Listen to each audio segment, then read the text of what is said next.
Halo everyone, I'm Aurel Azhara Akbar dari jurusan International Business Law angkatan 2021.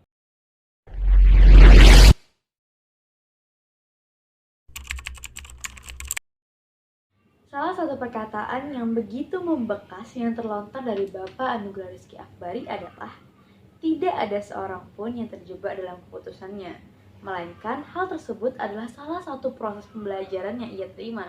Karena pada hakikatnya setiap orang bertanggung jawab atas dirinya sendiri untuk masa kini maupun masa depannya nanti.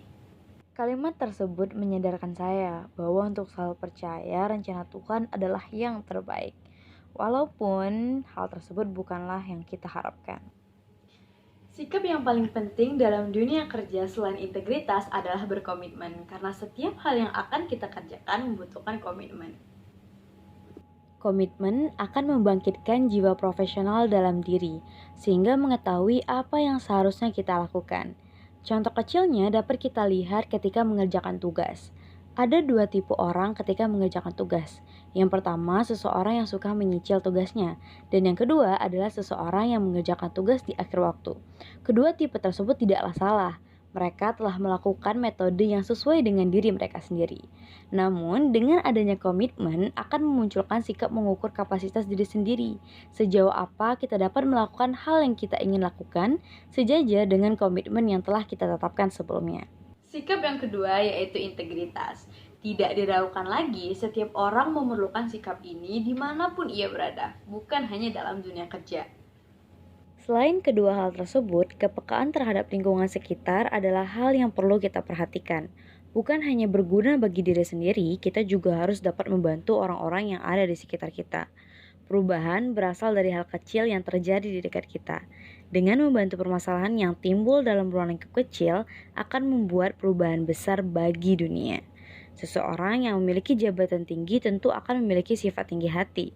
Maka dari itu, untuk menghindari sikap ini, teruslah untuk mencoba menerima saran dan kritik dari orang lain untuk mengevaluasi diri menjadi lebih baik ke depannya, sehingga kemampuan diri terus berkembang ke arah yang positif. Dan yang terakhir adalah komunikasi yang baik.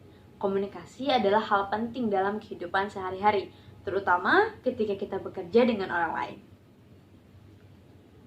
I think nervous is a common feeling when you do the first interview with a new person, privately, especially with a professional. I'm happy, I'm afraid, I'm nervous, and I'm also excited at the same time.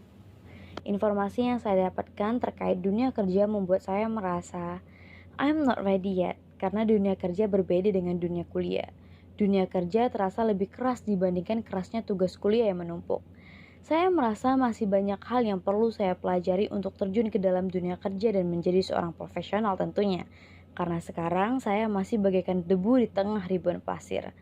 Hal ini membuat saya ingin terus belajar dan membangkitkan semangat saya untuk terus melatih skill yang saya miliki dan mengembangkan diri saya agar bisa menjadi lebih baik dari yang sekarang. Motivasi yang muncul dari kedua aspek tersebut yaitu yang pertama, kita harus bersiap dari segala jenis kemungkinan yang terjadi. Saya harus siap dengan segala kemungkinan yang akan terjadi di masa depan, masa kini, ataupun nanti. Karena kita tidak pernah tahu apa yang akan terjadi di masa depan. Sehingga dengan mempersiapkan diri adalah salah satu cara untuk kita bisa bersiap dan juga bisa belajar dari kesalahan yang telah kita perbuat sebelumnya dan tidak menyesali hal tersebut. Lalu yang kedua adalah memiliki komitmen yang pasti. Setiap orang memerlukan komitmen dalam mengerjakan tugasnya ataupun melakukan kegiatan yang ia inginkan. Sehingga komitmen yang muncul dalam diri saya adalah Tuhan tidak akan memberikan kesempatan kedua pada waktu yang sama. So, do your best in every moment or never. Setiap orang memiliki hak yang sama di mata hukum. Entah ia sebagai pelaku ataupun ia sebagai korban. Mereka semua berhak untuk mendapatkan haknya dari apa yang mereka perbuat ataupun mereka dapatkan. Salah satu hal yang begitu berkesan di dalam benak saya yaitu pecandu narkoba bukanlah seorang pelaku, melainkan seorang korban yang harus dilindungi dan disembuhkan.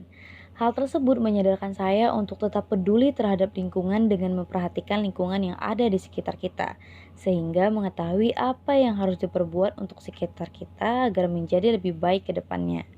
Kedua, mempunyai rasa keinginan untuk menolong karena perubahan kecil dapat memberikan dampak yang begitu besar. Jangan suka menghakimi. Setiap orang memiliki kesalahan, sehingga jangan pernah merasa paling benar dan menghakimi dengan tidak mengetahui apa-apa. Karena yang berhak menghakimi hanyalah Tuhan dan hakim. Dan yang terakhir adalah berani membuat perubahan. Sebagai generasi muda, kita harus berani menyuarakan kebenaran, walaupun di mata orang lain kita tampak menjerumuskan.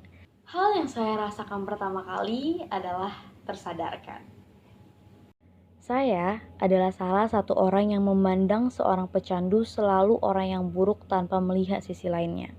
Padahal mereka tidak begitu buruk. Terdapat alasan mendasar mengapa mereka melakukan hal tersebut dan cobalah untuk melihat dari sisi lainnya. Selain itu, jiwa empati saya terbangun saat mendengar asal mula terbentuknya Bakornas GMDM ini, yaitu karena kesadaran terhadap lingkungan sekitar yang membutuhkan bantuan namun memiliki keterbatasan terhadap ekonomi.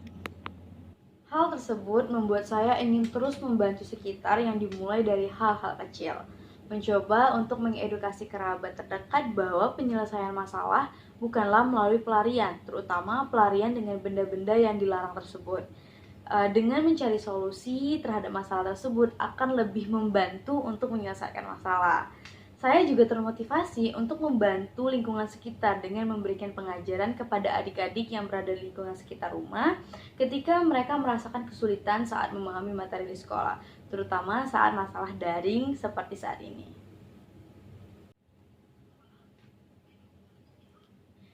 Pengabdian masyarakat sudah saya lakukan sejak duduk di bangku sekolah menengah atas. Sehingga jiwa peduli terhadap sesama sudah tertanam dalam diri saya sejak usia 16 tahun. Saya sudah banyak melakukan community service, mulai dari mengajari panti asuhan, membantu pengembangan di sekitar masyarakat seperti penyuluhan terkait hidroponik beserta penerapannya, membantu membersihkan masjid, dan lainnya.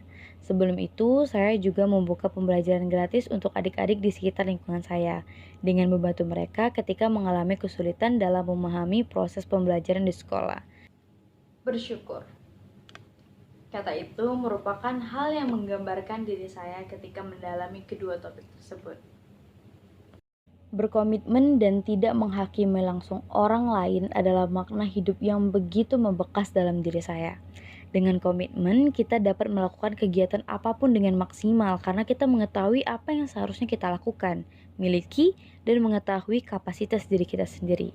Dan tidak menghakimi orang lain secara langsung atau seperti kata pepatah, don't judge the book by its cover. Karena kita tidak memiliki kemampuan untuk menunjukkan atau menentukan apakah hal itu salah dan benar. Hal yang terpenting dan tidak dapat dipisahkan dalam kehidupan adalah menjunjung tinggi integritas dimanapun kita berada.